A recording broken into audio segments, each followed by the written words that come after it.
Parliament ఎన్నికల schedule మరో 10 రోజుల్లో విడుదలయ్యే అవకాశం ఉంది. ఈ నేపథ్యంలో అన్ని పార్టీలు వ్యూహాత్మకంగా ముందుకు సాగుతున్నాయి. జాతీయ పార్టీలు బీజేపీ, కాంగ్రెస్ గెలుపు కోసం కూటములు కడుతున్నాయి. ఇక దక్షిణాన ఈసారి పట్టు పెంచుకోవాలని చూస్తోన్న బీజేపీ ఈసారి తెలంగాణ, కర్ణాటక, తమిళనాడులో మెజారిటీ స్థానాల్లో గెలవాలని భావిస్తోంది.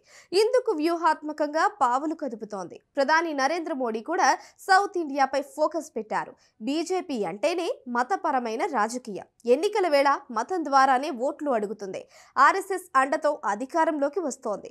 ఈసారి కూడా రిలీజియన్ పాలిటిక్స్ ద్వారానే సౌత్ ఇండియాలో పాగా వేయాలనుకుంటోంది.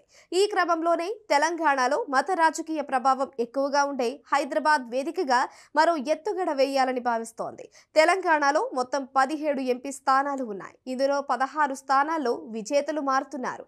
హైదరాబాద్ లోక్సభ స్థానం మాత్రం 5 పర్యాయాలుగా ఎంఐఎం మాత్రమే గెలుస్తోంది. మొన్నటి వరకు అధికారంలో ఉన్న బీఆర్ఎస్ ఎంఐఎంతో దోస్తీ చేసి అక్కడ అభ్యర్థిని కూడా నిలపలేదు. ఇక ఇప్పుడు కాంగ్రెస్ కూడా అదే చేసే అవకాశం ఉంది. కానీ ఈసారి హైదరాబాద్ నుంచి కాషాయ జెండా ఎగురవేయాలని బీజేపీ భావిస్తోంది. ఈ క్రమంలో హైదరాబాద్ పార్లమెంటు పరిధిలోని గోషామహల్ ఎమ్మెల్యే రాజా సింగ్ ను వచ్చే ఎన్నికల్లో అసదుద్దీన్ పై పోటీకి దించాలని భావిస్తోంది.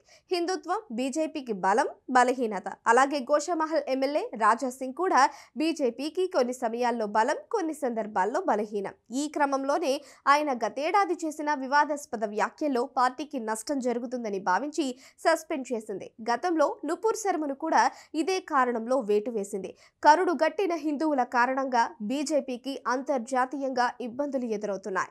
అలాంటి సందర్భంలో మైనారిటీ వ్యతిరేక వ్యాఖ్యలు చేసిన వారిపై వేటు వేస్తోంది.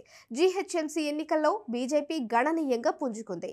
ఇందుకు నాటి అధ్యక్షుడు బండి సంజయ్ కూడా ఒక కారణం. ఆయన కూడా కరుడు గట్టిన హిందుత్వవాదే. బీఆర్ఎస్ ఎంఐఎం దోస్తీతో హైదరాబాద్ ను ఉగ్రవాదులకు అడ్డాగా మారుస్తున్నారని, బీజేపీని గెలిపిస్తే పాత బస్తీపై సర్జికల్ స్ట్రైక్ చేస్తామని ప్రకటించారు. పూర్తిగా హిందుత్వ ఎజెండాతోనే జీహెచ్ఎంసీ ఎన్నికల్లో 47 స్థానాల్లో బీజేపీ విజయం సాధించింది.